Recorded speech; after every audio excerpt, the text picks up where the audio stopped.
I guess 3 or 4, just what my buddy and I call blues trips. One for, I think it was 5 days, went to blues in Kansas City, to a blues joint, ate ribs,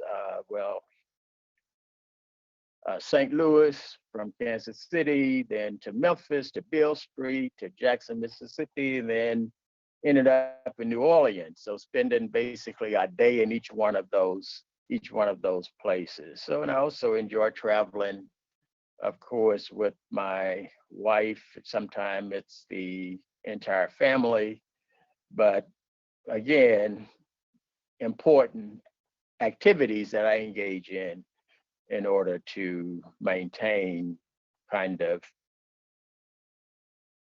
who I am.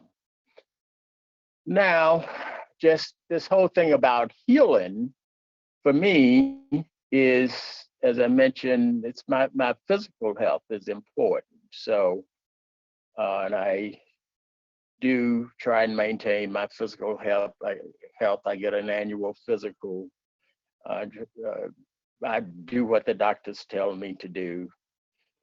Uh, try to remain emotionally stable, and those above activities I think help me to do that, as well as staying spiritually centered. But I must uh, share that in light of George Floyd, and for me, going all the way back to Emmett Till, it's a challenge to be, quote, healed, as at least for me anyway, and knowing what has gone on. And of course, and I mentioned Emmett Till, I didn't witness it, but I was of course, a little boy down in Mississippi who lived 5 miles away and who knew of the uh, men who killed him, and that they would drive past our house, at least one of them. So I remember that tragedy and the trauma of that. And of course, being a little boy, and of course, Emmett Till was a little boy. Well, he was 14. So certainly was very uh, frightened by that at the time, and took measures. My parents took measures to make sure that my brother and I, who would of course, do a lot of walking from relative to relative at that time down those gravel roads of Mississippi, make sure that we were safe out there on them their roads.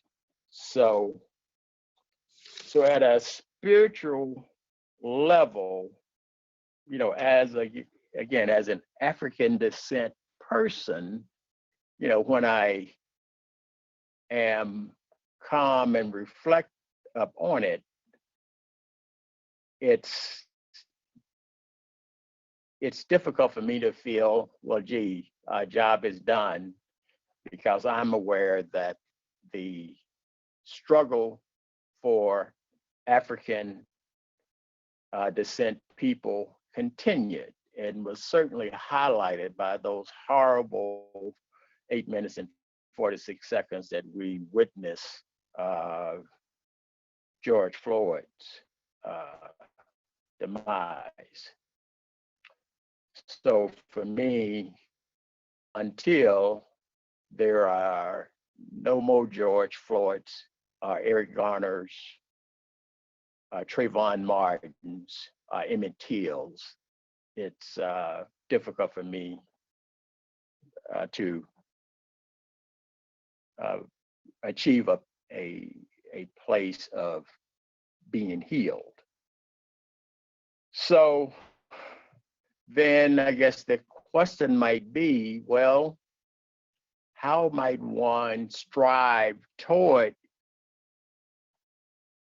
being healed? And of course, I would offer then some of the same things that I mentioned that I do. I do think that diet and exercise, and of course, following the recommendation of health professionals, is really important. It is important that we do that. I do that. And of course, it's just important. Even now, in this day of Corona, of COVID-19, it's important that we wear face masks. It's also important that we observe social distancing requirements. And I was just in the grocery store, a couple of days ago.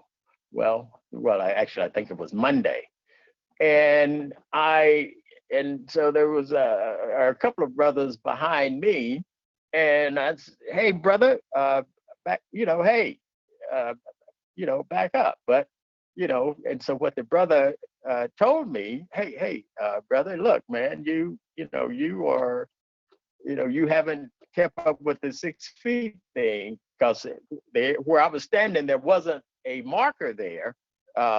So actually, there was a marker ahead of me that I didn't see where I should have been. So basically, I was really being cognizant of those 6 feet, and these two brothers behind me were aware of it too. So, but I just think that's extremely important. We just can't take it lightly. And we, as a communal people, it's difficult to maintain that distance. And of course, and I think of my family and all of the family gatherings. I have a couple of, my mother had 7 children. I have 2 aunts who had 11 each. And the family gatherings, and how, if there is a kindergartner graduating, it's a party for one of my sets of cousins. And so it's a challenge for them, in that they're just so used to, they live and breathe literally together, with a lot of different gatherings for various occasions. And of course, this virus is very difficult, in that I know there has been one cousin whose husband has been had COVID and was in isolation. And it was just very difficult for her not to be there, and of course for other relatives not to be able to visit him. And then more recently, there was another cousin who was severely ill in ICU for a long time, and was not able to have visitors, which was very difficult, because at times when one would go to the emergency room or would be hospitalized, there would always be some family member or several family members there, supporting them, letting them know that they were loved and cared about. So for many of us as Black folks, this COVID-19 has really taken a toll in more ways than one. So I'm just wondering if there are any questions. I know that I'm just kind of babbling away here. So any questions? Yes, I do. Go ahead. Okay, I graduated from the University of Minnesota, and I actually go to Boynton Health. But what I'm finding so Really? amazing about your talk, my mother is from Mississippi, but I've never met a person that lived close to the Emmett Till, to Emmett Till, and where that that event took place, which was very painful, and we seem like we keep repeating it. What was it like? What was it like during that time after he was murdered? Well, it was, I guess, well, of course, this is hindsight. I'm recollecting here as we speak, but certainly since Memorial Day, I've been, of course, I've thought more about that because of the connection. But it was, as a little boy, it was scary running into the fields when I would see a truck or car that I didn't recognize. And certainly at night when it was dark and there are no street lights on those gravel roads in Mississippi, it was, of course, scary to, jump into ditches or run into the cotton fields or into the cow pastures when I would be approached by a car, because I didn't know what was going to happen. I didn't know who was in that car. And certainly the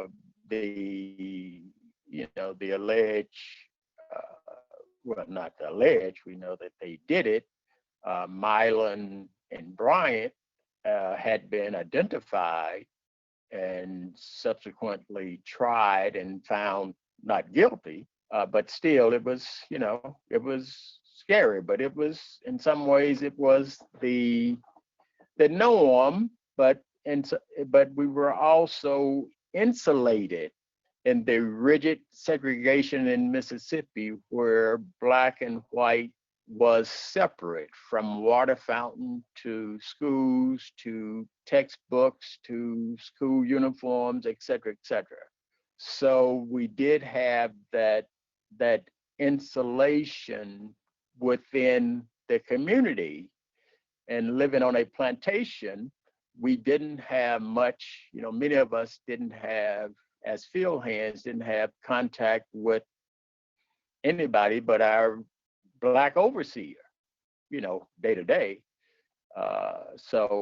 But in response to the whole Emmett Till thing, it was scary, and you just kind of knew, growing up and being in Mississippi, that you sort of, when you were, quote, off of the place or in unfamiliar territory, and certainly at night, you looked over your shoulders. So, and I'll add that I have a brother who is a pharmacist who a few years ago, at age 66, while at his hospital where he works as a pharmacist,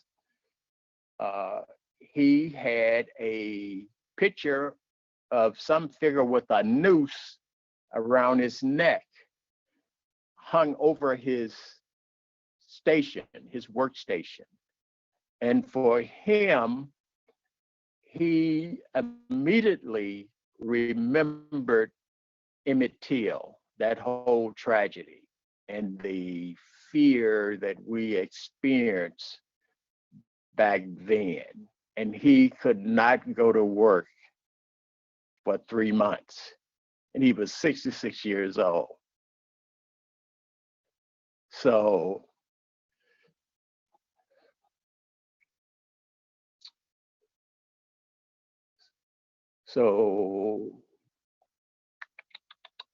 anyway, as you can hear me getting choked up, because I, of course, walk with him through those 3 months that he was struggling there.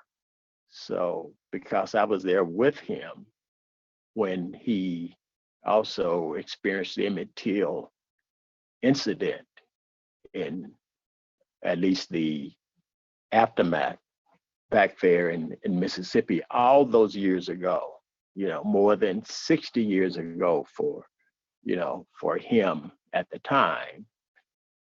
But that's what he began to have dreams about and to feel like he had felt back then, which was terribly traumatizing for him. So, but again, it's, time goes on, time changes, but so many things change, and so many other things don't change, as we have witnessed more recently with the unfortunate George Floyd tragedy. I'm sorry to evoke that emotion. That wasn't what my Hey, no. no, I'm just being real. And Yeah. that's kind of, no, please don't apologize. That's me being real and authentic with you. Okay. I want to just pivot for a moment. I'm a teacher. And so Okay, great. in the fall, I'm associated with a Black affinity group of teachers, and they're saying that we need to address this historical trauma, Hmm. as well as, educate the students. And so some were saying, and I just kind of want to see where your thoughts are and how to proceed. I was saying that I think that we need structure. So we do the academics. I do think that they do need the support overcoming the historical trauma, but Hmm. focused on that only, I don't know that that would be really healthy. And I just kind of want to see what your insights are on that, Dr. Barnett. You said focusing on trauma only. Yeah, they wanted to just take a quarter, like the first quarter of school, and just really, some people were suggesting, okay, Right. first quarter of school, that would be the focus on healing, and dealing with this whole notion of historical trauma. But I just think that would be just a bit Mhm. overbearing if we didn't balance it off with academics. And I don't say heavy emphasis on academics. You know what I mean? Let's let them Right. breathe. Sure. But Right. do you think it should be a balance, or what kind of balance? What do you think, Dr. Barnett? Well, of course, now not being a, K-12 educator, actually, it's been a while. I was actually a classroom teacher many eons ago.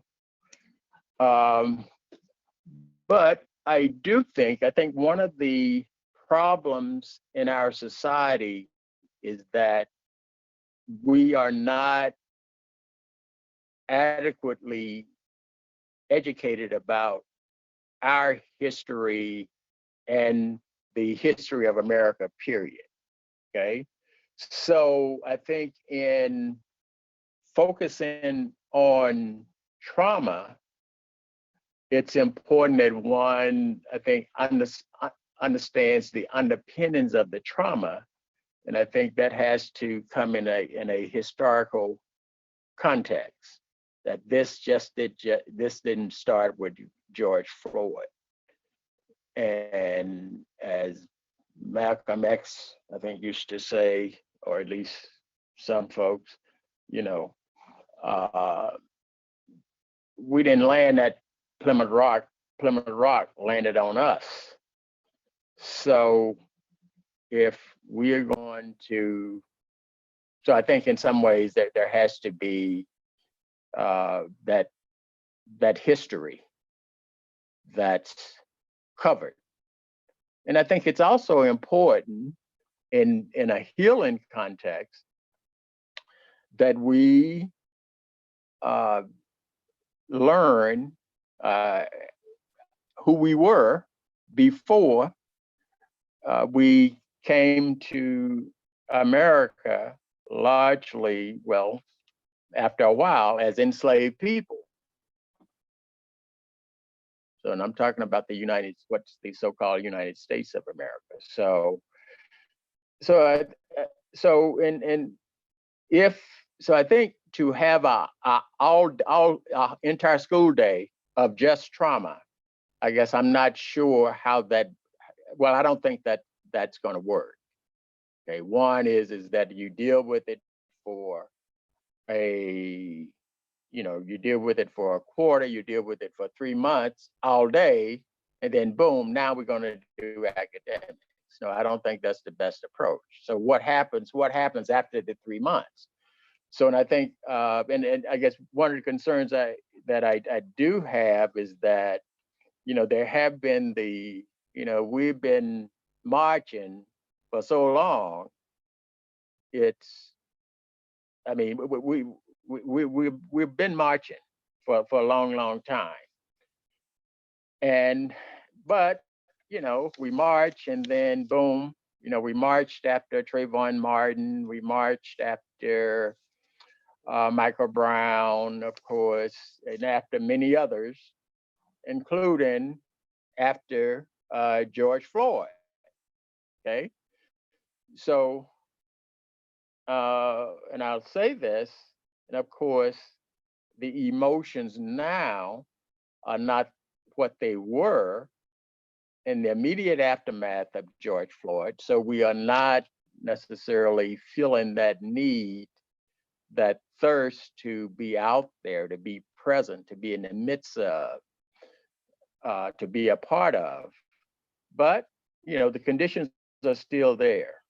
So I would, my vote would be that some attention in the schools uh, is paid to trauma, but more long term. So maybe it's one class, or it's 2 hours, and it's age appropriate from kindergarten through the 12th grade. But what needs to be in the mix there is the history that's, again, age appropriate. There are exercises that are age appropriate, that helps students to work through trauma, and some might have it be might be experiencing it in a more present way than others. And we just have to think too about just the ongoing trauma, within the community. So what happens when, the a kid gets shot? Could be she 8 or 16, and we know her, or maybe we don't know her. We know her, somebody from her family, or our mother knows her mother, or her father, et cetera, et cetera. So that's trauma. So we have a lot of stuff, and certainly that's not in all of our more immediate communities, but those are traumas that I think it's still important for us to deal with. But I think as a people, it's also important that we understand our history and what our, quote, traumatic experiences have been throughout. So is that a healing circle, or when you say activities that are age appropriate, are they writing? I'm just trying to figure out what would they be doing to Well, help. If they can't afford a person like you to really get all of it out. sure. Well, but I think Minneapolis, and I'm just, all of the school systems. Well, I would venture to suggest that Minneapolis has a kind of a multicultural education kind of department, or some person within the district that serves that role. Same in St. Paul. I know they have had such people in the past, so that would be a starting point.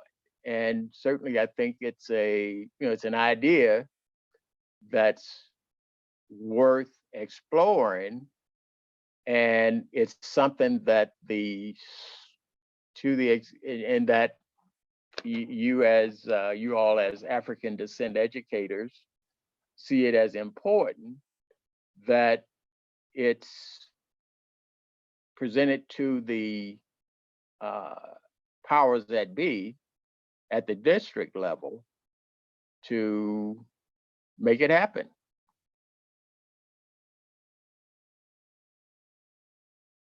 I So wanted to just have some information to kind of go back to my group with. right, yeah. So I think that I would basically, one is I would start by doing a little bit of research on just try and see what are the approaches to working with trauma. Then I think I would also look at how is, quote, multicultural education dealing with, quote, cultural differentness or diversity within the schools, what kinds of programs are out there. And so I think, you might run into some things that are already out there because, there are, different kinds of courses and workshops that have been offered to teachers to help them become better equipped to work with students who maybe are different from that quote middle class norm that most of us are trained to deal with. So I would suggest that you kind of, do a little bit of just exploration of maybe what other people have been doing and the kinds of ideas that one might have, and of course it might be that they don't, if and certainly I do think that this is something that could happen, should happen within the schools, but just kind of, one, find out what's available, how is in terms of multicultural education or inclusion or diversity within the schools, what kind of programming is supposed to be on the books, and what is that person who's in that role or that office equipped to do, and kind of start with that. And to the extent that they don't seem to be able to, then this is something that needs to happen. But you want to sort of line up your ducks before you do that, or seek out, and those kinds of educators who might be able to help you to structure the type of request that you might want to make. So. Okay, so are you still in support of them having academics start at Sure, yes. That's what I was saying. Yes, academics in the beginning. Yes, I think, yes, I am. I do think that academics are important.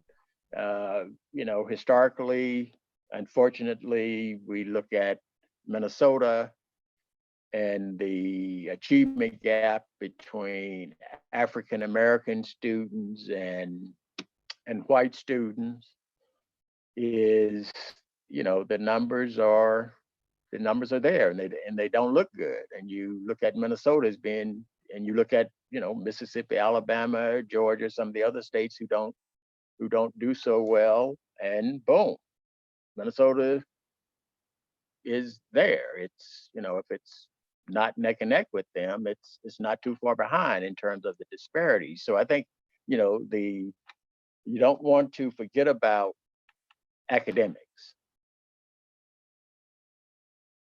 because that's something that we don't want to lose sight of.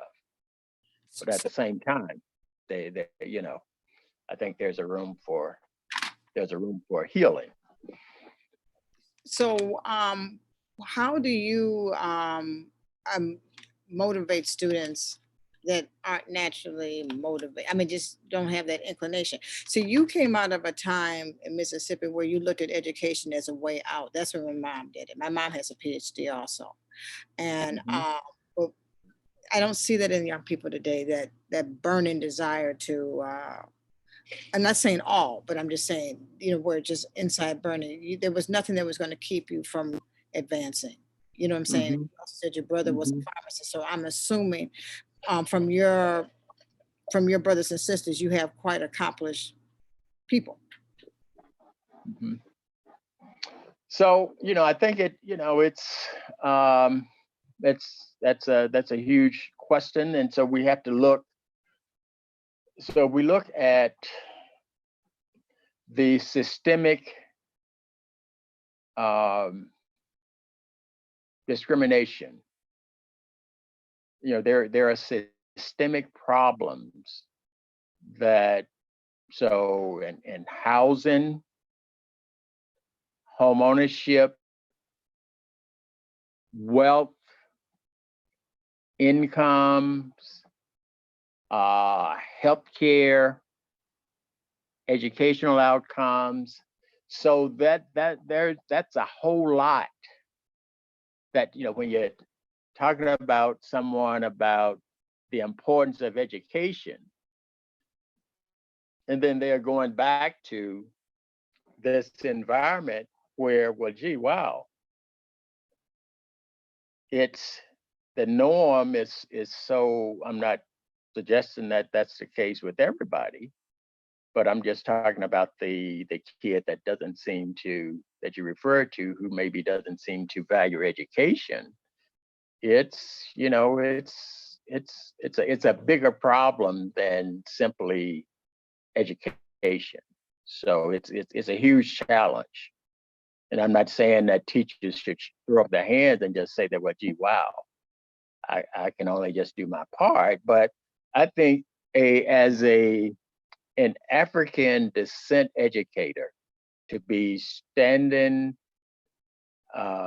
before that student, to reach out to that African descent student and to say that you matter, that your life matters, that I care about you, that there are other people who care about you.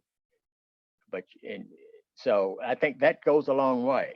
And I'm not, so in some ways it starts with the relationship, relationship building, with just letting that student know that, hey, I don't know. I mean, you're not saying this. I mean, the African descent teachers are not saying it, but they're demonstrating that, gee, I don't know what you've been exposed to before. Well, I guess in some ways I know what you've been exposed to before, because I know what most teachers think about African descent students. You know, the data shows that.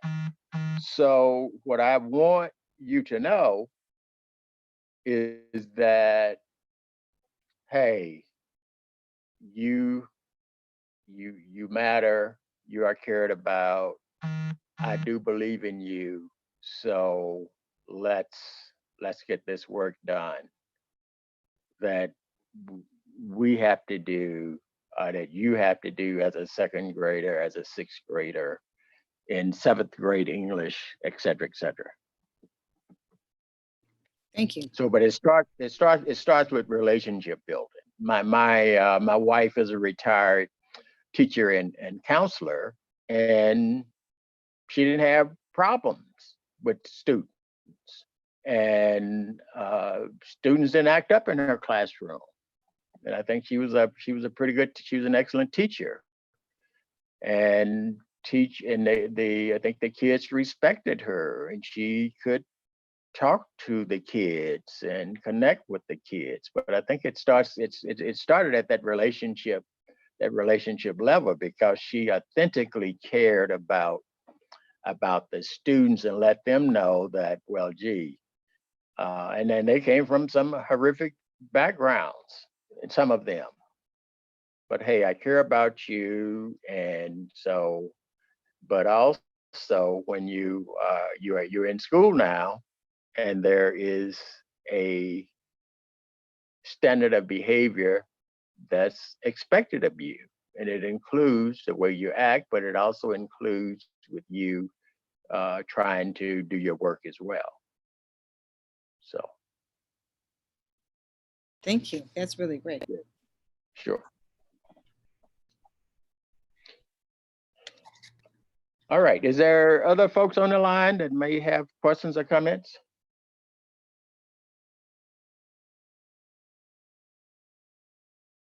Well, you know, just in terms of the quote Black community healing, and we can't, I think it's important to us to appreciate the so-called diversity within our communities. And by diversity, I mean we have the haves and all the way to the have-nots, and some of the folks who might be seen as have-nots when it comes to money or income or resources are rich in relationships. They are rich in spirit,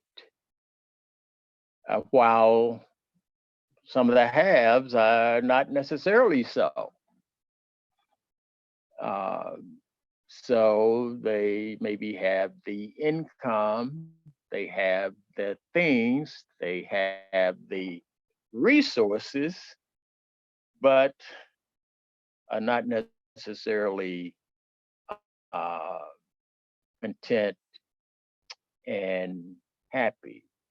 So I think, and sometimes there are folks who are the have-nots who are rich in community, and some of those same community ingredients that I saw or that I experienced in Mississippi are still present and can be seen in some of the folks that I come in contact with here in Minnesota. So I do think that communal love, that self-love, is extremely important. So now, in terms of the divide within the Black community, I think in some ways we have been taught, well, actually, we have learned what the broader community learned about each other. And we think that we tend to have the same stereotypes, some of us, about Black people that white people have. And I'm not putting everybody in that boat, but I think that's our reality, is that, there are some of us who think that, well, gee, we all have to pull ourselves up by our bootstraps, and we still think that because and some of us haven't pulled ourselves up by our bootstraps. By that I mean not necessarily one with a skill or education. You look back and maybe they've been characterized by that same kind of disadvantage that many others have been. But some folks just are, unfortunately, anti-Black. Black folks are anti-Black, who don't like Black folks, and who, again, because they, think the way their broader society thinks rather. And then there's the kind of as I mentioned, the haves and the have-nots. And so if I have it, then I only want to associate with other people who have it. And because, gee, if I associate with you, then you might, I don't know, you might take from me. You might be a bad influence on my children, or it might look bad, or people might then think bad of me because I am hanging with you, et cetera, et cetera. So there are many of us that, that struggle with those schisms within the African American community. So, and I would add the African descent community. And this is I guess in some ways, it's a problem that extends from, quote, African descent group to African descent group as well. Certainly not across the board, but we certainly, I think, struggle with that as African descent people, both within the African American community as well as between African descent communities. That thought, as we have all been educated to believe, that there is something wrong with Black people. And that's, of course, going way back, it's been the justification for keeping us down or holding us back or putting roadblocks in our way. So what happened to all of the black hotels and black restaurants and insurance companies, etc. Well, many of them are no more. And why? Well, we stopped going to them. We stopped patronizing them because we were the ones who went and kept them alive before. But we simply stopped going because we thought that the Hyatt, the Marriott, etc., were better, and we thought that, well, gee, we had a right to go there. Well, okay, we went, but what did it get us? So I think that's a question that we have to ask. So I think again, it comes back to that self-love, really loving ourselves as a people, and that means respect and acknowledging that, hey, we have to accept that we all are not perfect. Actually, none of us are perfect. So, but being forgiven, etc., being tolerant, being accepting, etc. So I think we have to come together as a people. Now, I think one of the encouraging things about the George Floyd aftermath is the coming together across, quote, racial lines, that there were a lot of white people out there, and I think well-meaning, who were really awakened by the tragedy. And I think it's a moment that if we, as the young woman spoke to before, of trying to educate, do something with trauma in the schools with children, well, I think it's, there's, this is a time that I think, is ripe for progress. Because if, as time moves on, then that focus is lost, and that motivation is lost, and people kind of resume their old ways. So I just hope that this doesn't proceed the same way. So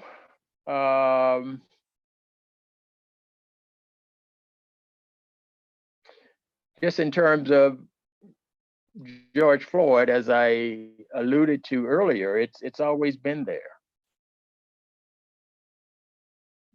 And having grown up in rural segregated Mississippi, I didn't have a white teacher or classmate until I got to graduate school. I had a bachelor's degree. I was in a master's program before I had a white instructor or a white classmate. So so I guess in some ways, it's really unfortunate what happened to George Floyd, and certainly not to minimize it in any way, but there lots of Black folks have lost their lives, males and females, because they were simply Black.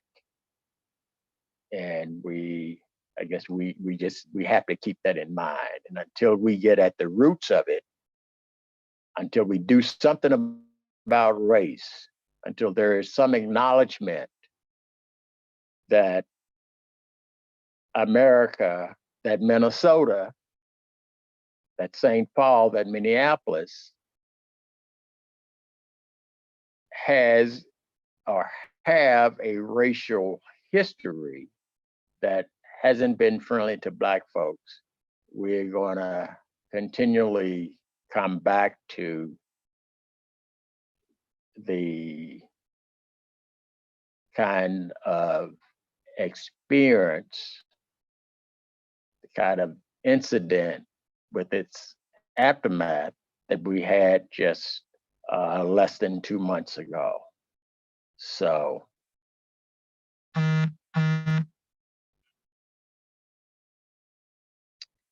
comments, questions? I think we have about 5 minutes, maybe. Dr. Barner, there was a question from Kate that said, could you please talk about the divide within the Black community itself that leaves some of us traumatized? Okay, well, I began to talk a little bit about that when I made references to the haves and the have-nots, but I do think in terms of the haves, it's maybe in some ways the struggle with the kind of trauma. So in some ways the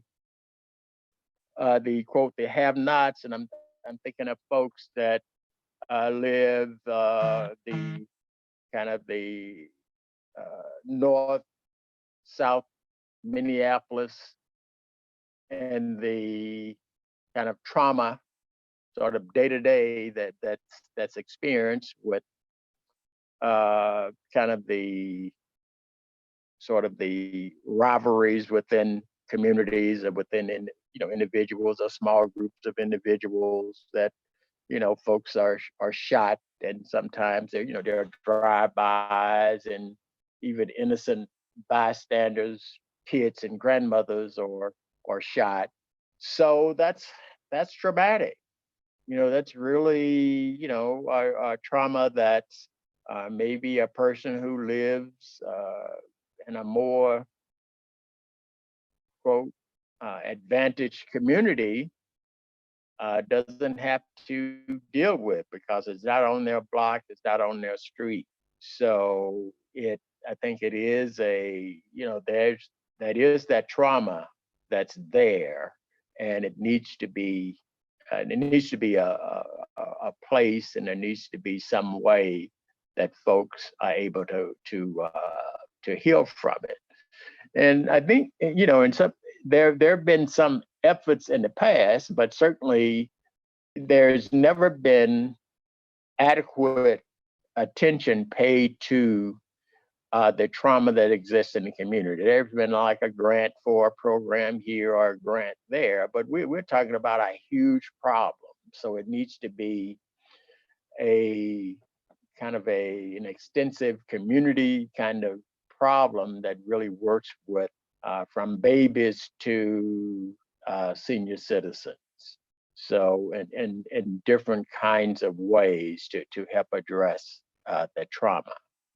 Because until that trauma is addressed, you're gonna have the rivalries and the identity that kind of revolve around my group versus your group, and you do this to me, then I'm gonna pay you back.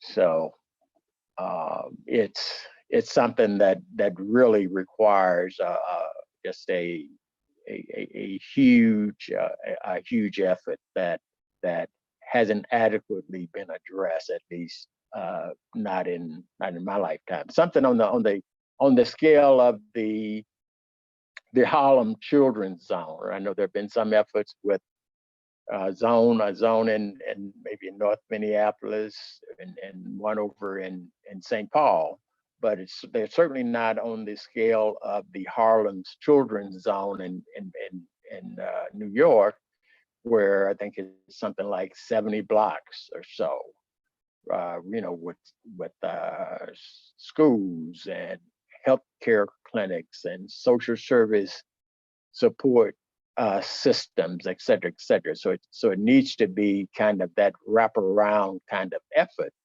that includes the mental health focus on trauma in order to really have the community adequately healed.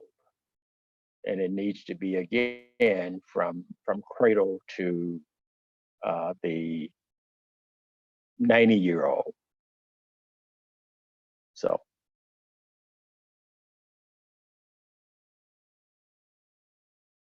So hopefully that, something to address that question.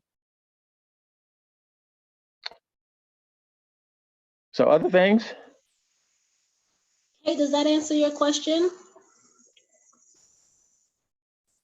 Yes, it does. Okay. Okay. I want to say thank you so much. That was rich. Okay. Well, cool. Thank you. Yes, thank you so much for your time, Dr. Barnes. That was very educational and informative. Thanks for being here. Just want to tell everyone else, thank you for your time as well. Saw some familiar names. Be sure to join us again next week, Tuesday and Thursday, same time at 12 o'clock. And share within your network so we can continue these conversations. Okay. Well, thank you. This was nice. It's nice to connect with the community. It is. Thank you, So. Candy. No problem. Thank you, guys. All right. Thanks. Thanks, Coach. Thanks so much, Dr. Barton. All right. Bye-bye. Bye-bye.